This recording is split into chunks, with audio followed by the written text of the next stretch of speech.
বন্ধুরা, এই যে 20 মিনিট কাজ করছি, হচ্ছে মোচা ছাড়াচ্ছি।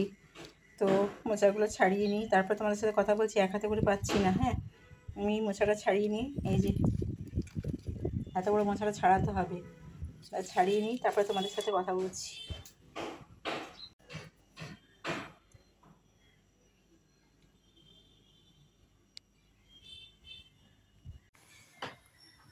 বন্ধুরা, মোচার ঘন্টটা তৈরি করার জন্য আমি দেখো কড়ার মধ্যে সাদা রিফাইন তেল নিয়েছি। তেল নিয়ে তারপরে জিরে আর গোটা মশলা আর শুকনো লঙ্কা মানে ওই কাঁচা লঙ্কা যেগুলো পাকা পাকা লঙ্কাগুলো, ওগুলো দিয়ে একটু হিং দিয়েছি।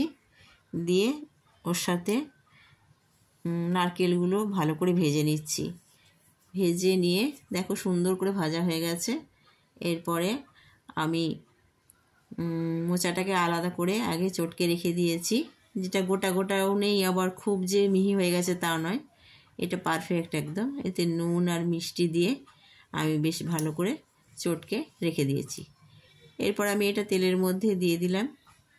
তেলের মধ্যে দিয়ে দেওয়ার পরে ওটাকে অনেকক্ষণ ভালো করে নাড়তে হবে। ভালো করে নেড়ে দেখো মোচার ঘন্টটা, আমি হলুদ দিইনি কারণ হলুদ সবসময় আমি দিই না, কখনো হলুদ দিয়ে করি, কিন্তু আজকে আমি হলুদ দিয়ে করিনি। আর খেতে খুবই ভালো হয়েছে। দেখো দেখতেও খুব সুন্দর হয়েছে। মোচার ঘন্টটা একদম তৈরি হয়ে গেছে। খেতে তো খুবই ভালো হয়েছিল, খুব সুন্দর একদম, মানে জল যেন না থাকবে সে ভালো করে করে নেড়ে নিতে হবে। দেখো আমার তৈরি হয়ে গেছে। আর এখানে করেছি মাছের ওই কালিয়া টাইপের বলতে পারো, মাছের কালিয়া করেছি। গুড মর্নিং বন্ধুরা, কালকের ভিডিওটা আমি কন্টিনিউ করছি, কালকে শেষ করতে পারিনি। তো দেখো আকাশের অবস্থা, দেখো আবার মেঘলা করে এসেছে একদম। সকাল থেকে রোদ্দুরে দেখা নেই, একদম রোদ্দুরে দেখা নেই জানো তো। আর পুরো একেবারে মেঘলা করে রেখে দিয়েছে।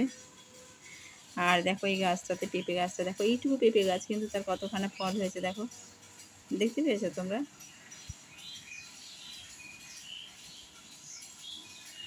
এই যে দেখো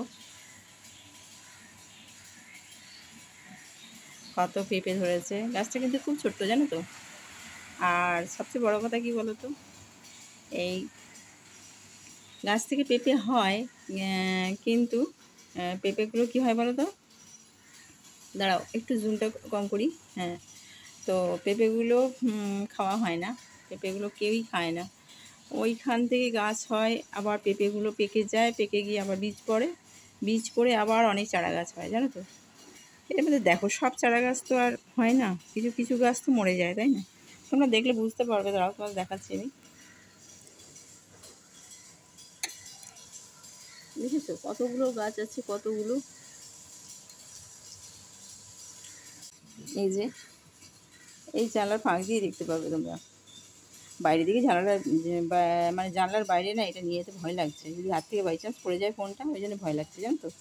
তো সেই জন্য বলছি যে ছোটো ছোটো অনেক বীজ পড়ে, আর সেই বীজ থেকেই আবার পেঁপে গাছ হয়, আর পেঁপে গাছ থেকে আবার পেঁপে হয়, ঠিক সেম এইরকম যেমন হচ্ছে না, এরকম ওই দেয়ালের পাশেও হয়, দেয়ালের পাশে অনেক হয়। তো সেটাই কীরকম অদ্ভুত লাগে, গাছ থেকে পেঁপে পড়ছে, পাকছে, মানে পেঁপে তো ধরছে, পাকছে, আবার বীজ পড়ছে, আবার গাছ তৈরি হচ্ছে, দিয়ে এই দেখো কত গাছ হচ্ছে। এগুলোর থেকেও পেঁপে হবে, কিন্তু কেউ একটা পেঁপেও মানে হাত দেয় না, পারে না। তো যাই হোক, এটাই হচ্ছে ব্যাপার।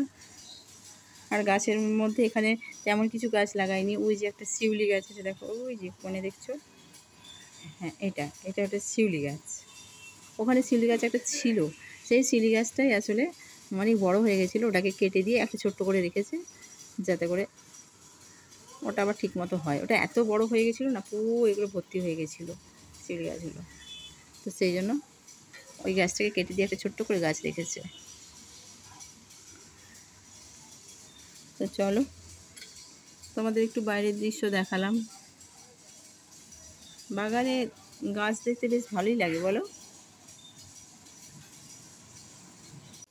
কালকে বন্ধুরা ওই ইয়েটা করলাম না, ওই মোচা বানালাম। আর মোচা দেখবে খুব বড্ড বেড়ে যায় একটুতেই, মানে একটা গোটা মোচা করতে গেলে বেড়ে যায়। তো সেই মোচাটা অনেকটাই রয়ে গেছে, অনেকটাই মোচা রয়ে গেছে। তো সেই জন্য আজকে আর কী রান্না করবো, আজকে তো আবার সেই মোচাটা খাওয়া যাবে না, কারণ কি ফ্রিজে রাখা হয়েছে। আর ফ্রিজে রাখা কোনো জিনিস আমি খাই না, জানো তো। ফ্রিজে রাখা কোনো জিনিস আমি খাই না, কারণ ফ্রিজে মাছ টাছ থাকে তো। আর আজকে তোমরা জানো যে শুক্রবার, আর শুক্রবার আমি কিছু মানে ফ্রিজে রাখা জিনিসগুলো খাই না। তো সেই জন্য মোচাটা তো রয়েই গেল, খাওয়াই হলো না। আর ওতে নারকেল টারকেল দিয়ে বেশ ভালো করেই করেছিলাম, কিন্তু সেগুলো দেখো বিড়ালটা কাঁদছে কীরকম। এই বাগানে সবসময় বিড়ালগুলো এসে কাঁদে এরকম। তো মোচার তরকারিটা পুরোটাই রয়ে গেছে। তো দেখা যাক কী রান্না করি। আজকে তো ওগুলো খাওয়া যাবে না, আজকে আলু পটলের তরকারি করব। এখন আমি ঠিক করিনি কী করব না করব, সেটা দেখা যাক। সেটা নেক্সট ব্লগেই তোমাদের সাথে কথা বলি, কারণ এখন কালকের ভিডিওটা কন্টিনিউ হচ্ছে, এটা আজকের ভিডিও নয়। তো তারপরে তোমাদের সাথে আবার নেক্সট ভিডিওতে কথা বলছি। তাহলে এখন এই পর্যন্তই থাক। এখন তো আমি বড় বড় ভিডিও তো দিচ্ছি না, এখন ছোটো ছোটো ভিডিও দিচ্ছি তোমাদের দেখার সুবিধের জন্য, তোমরা যাতে দেখতে পারো, পুরোটা অন্তত কন্টিনিউ করতে পারো, তোমরা যেন স্কিপ না করো। সেই জন্য খুব একটা বড় বড় কিছু দিচ্ছি না ভিডিও, ছোটো ছোটোই দিচ্ছি, ঠিক আছে। তো ঠিক আছে, চলো আজকে এই পর্যন্তই থাক। কালকে আবার নতুন ব্লগে দেখা হচ্ছে। কালকে মানে এক্ষুনি আমাকে ব্লগটা শুরু করতে হবে, ঠিক আছে। ততক্ষণে তোমরা সুস্থ থেকো, ভালো থেকো আর সাবধানে থেকো বন্ধুরা, অবশ্যই পাশে থেকো, ঠিক আছে। চলো, টাটা।